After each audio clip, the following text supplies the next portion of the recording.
Itu adalah pertama kalinya pria kulit hitam itu makan ayam goreng. Setelah itu, ia bertanya kepada sopir kemana ia harus membuang tulangnya. Tapi sopir itu hanya membuka jendela. We do this.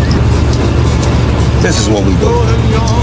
Pria kulit hitam itu tertawa melihatnya, lalu meniru sopir itu dan melemparkan tulangnya keluar jendela.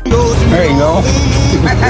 Saat mereka menunggu di lampu merah, seorang wanita muda di trotoar tertegun. Seorang pria kulit putih sedang mengemudi untuk seorang pria kulit hitam. Itu hampir tak terpikirkan di Amerika tahun 60-an. Tapi ketika gadis itu menatapnya, Tony tidak peduli. Ia hanya memberinya isyarat ramah, isyarat yang universal. Siapa yang akan mengira bahwa hanya beberapa bulan sebelumnya, Tony adalah seorang rasis sejati. Ketika istrinya pernah memberikan segelas air kepada dua pekerja kulit hitam, Tony langsung membuang gelas itu ke tempat sampah dengan jijik. Tony bekerja sebagai penjaga keamanan di sebuah bar. Jika ada yang membuat masalah, bos hanya perlu berteriak dan Tony segera turun tangan. Ia menyelesaikan masalah dengan cepat dan bersih. Tapi itu belum cukup baginya. Kadang-kadang ia memberi sedikit suap kepada kasir dan diam-diam mengambil barang-barang berharga. Tak lama kemudian pelanggan akan marah dan Tony datang tepat waktu. My hat. Heard it was missing.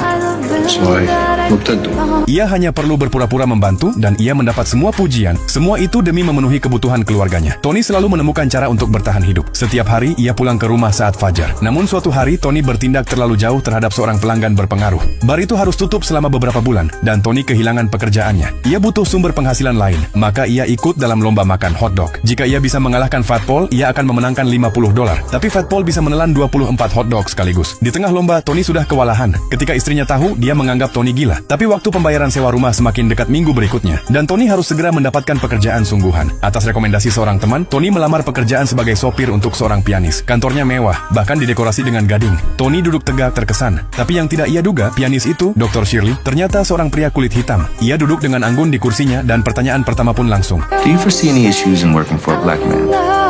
No.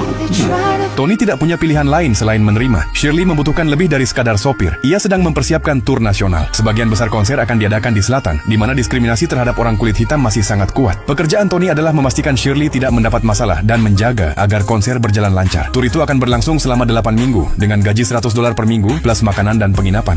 I'm not just hiring a chauffeur. I need someone who can handle my itinerary, be a personal assistant. I need a valet. I need someone who can launder my clothes, shine my shoes. Tony sangat putus asa. Ia siap menerima apapun, kecuali diperlakukan seperti pelayan bagi pria kulit hitam. Dalam wawancara dengan pihak label rekaman, nama Tony disebut beberapa kali. Mereka mengatakan ia orang yang bisa menyelesaikan masalah. Itulah sebabnya Shirley menghubunginya. Akhirnya Tony menerima tawaran itu dengan gaji $125 per minggu. Dengan syarat ia bukan pelayan, dan ia lebih rela menggadaikan jam tangannya daripada berpisah dari keluarganya. Keesokan paginya Shirley menelepon. Ia menerima semua syarat Tony. Ia bahkan bertanya kepada istri Tony, apakah ia setuju suaminya pergi selama itu. Tentu saja dia sedih, tapi Tony tidak bisa terus makan hotdog setiap hari. Ia harus berangkat. Sebelum berangkat, pihak label rekaman memberikan kepada Tony sebuah buku hijau, panduan pria kulit hitam untuk bepergian dengan aman. Buku itu mencantumkan hotel-hotel di selatan yang benar-benar menerima tamu kulit hitam selama masa liburan.